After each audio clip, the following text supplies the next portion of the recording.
Ok. Ben, à ne rien comprendre en fait,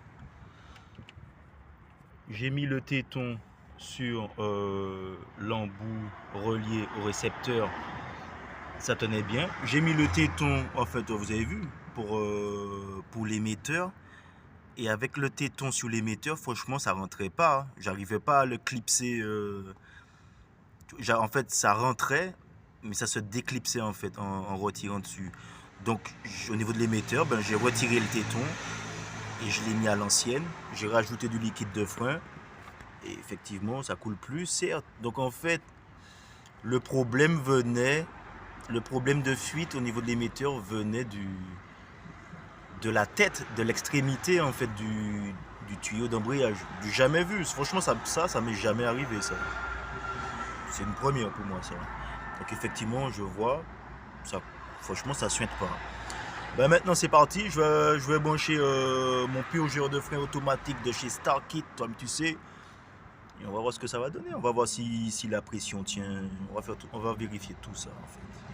Pas simple, pas simple, pas simple. Ah ben voilà, ben j'ai branché l'outil.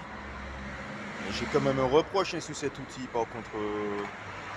Parce que malgré j'ai à la main, malgré j'ai serré à fond, tu entends que ça fuit au niveau de la soupape. Donc j'ai dû prendre une pince. J'ai dû prendre une pince pour tenir et serrer encore. Serrer. Et là ça fuit pas. Donc c'est ça le seul reproche que j'ai pour cet outil, c'est ça, c'est à ce niveau-là. Donc voilà, donc on est relié. On est relié au récepteur. Et du coup on n'a plus qu'à ouvrir la vanne de purge. Est-ce que ça va donner? Ah ouais, et aussi j'ai oublié de dire, moi je vais pas plus loin que 1 bar 5 en fait. Bon, c'est peut-être à 1 bar 4 ou...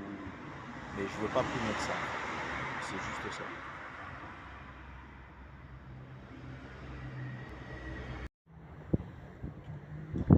Bon, ben en fait ce qui s'est passé c'est que malgré après avoir mis l'embout, malgré avoir fait entrer l'embout avec la pince, malgré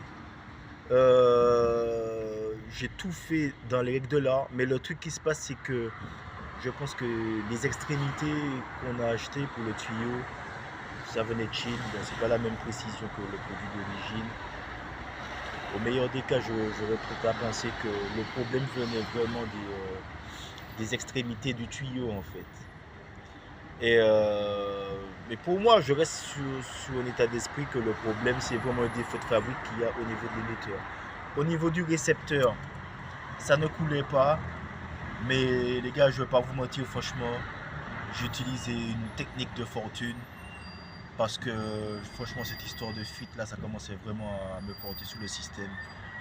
Donc en fait j'ai mis de la colle à pare-brise en fait. J'ai mis de la. Pardon, franchement j'ai vraiment mis de la colle à pare-brise. Surtout ici au niveau de l'émetteur. Je ne sais pas si je vais réussir à filmer. Voilà au niveau de l'émetteur. Ouais, franchement j'en ai mis. Sauf il faut pas en mettre. Oh putain. Il faut pas en mettre sur la graffe. Donc voilà. Donc au niveau de l'émetteur, j'ai mis de la colle à pare-brise. Pas sur la graffe bien sûr parce que imaginons qu'il faut lors du remplacement de l'émetteur en de ces jours, peut-être après 300 000 km, il faudra quand même retirer la graffe. Donc j'ai mis bien en dessous en fait du tuyau. Je sais pas si on peut bien voir, bien en dessous, pas sur la graffe en fait. Donc voilà, hein. Et de toute façon, la colle à pare-brise, c'est quelque chose qui peut se découper au cutter. Donc voilà. Et étant donné que j'étais obligé d'en mettre parce que sincèrement, j'ai pompé la pédale elle est bonne tout.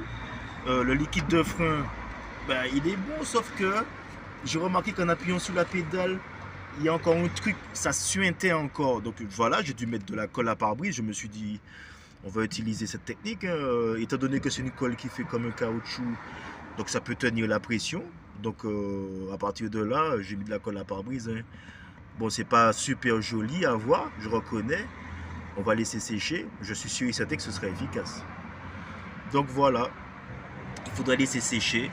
Et puis de toutes les façons, en attendant, on a la vidange de boîte à faire entre temps. Donc voilà, on va faire la vidange de boîte, le temps que ça sèche. De toute façon, le client, il ne pourra pas rouler sa voiture aujourd'hui, il faudra attendre demain matin. Il faut savoir qu'aujourd'hui, là, en ce moment, il est 16 h. Donc bon, voilà, ça me fait un petit peu chier cette histoire, vraiment. Franchement, sincèrement, j'aurais aimé avoir des retours de certaines personnes qui ont travaillé sur ça parce que pour moi, je pense qu'il y a un défaut de fabrique au niveau de l'émetteur. Je pars de ce principe qu'il y avait vraiment un défaut de fabrique. Ok, on a reçu le nouveau tuyau. Par contre, c'est pas le plus beau des tuyaux. Franchement, les mecs aux vocaux, frère, c'est limite. En tout cas, bon, les embouts sont meilleurs. En plus, c'est des embouts, c'est écrit DE dessus pour dire Dutch. Donc déjà, il y a une fiabilité, un truc bien. Et c'est vrai que cet embout-là, côté émetteur, il est vraiment différent, effectivement. C'est normal que ça fuyait. Là, ça, c'est l'embout original. Donc, voilà. On va voir ce que ça va donner.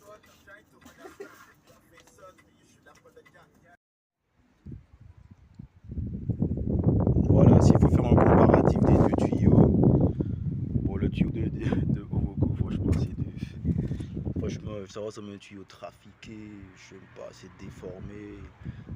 Mais par contre, les embouts, ils sont bien, ils sont bien. Là, au moins, les embouts, ils sont bien. Donc, alors, on va essayer de faire un comparatif quand même. Qu'est-ce que c'est que cette abeille? Alors, ça c'est l'embout. Donc ça c'est vraiment l'embout même du tuyau d'origine. Et quand on regarde cet embout-là, ben non, ça n'a rien à voir du tout. Ça n'a rien à voir en fait. Et même si l'embout, ils ont la même grandeur, mais non, c'était pas la même. Donc déjà là,